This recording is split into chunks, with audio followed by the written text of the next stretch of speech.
Hello guys, welcome to our channel. Today I am going to show you how to save TikTok video without posting. Okay, so let's get started. Then first of all, click on TikTok app.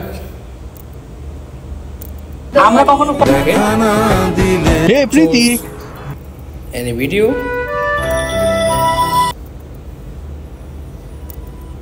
Okay, tap on share icon. Click on save video.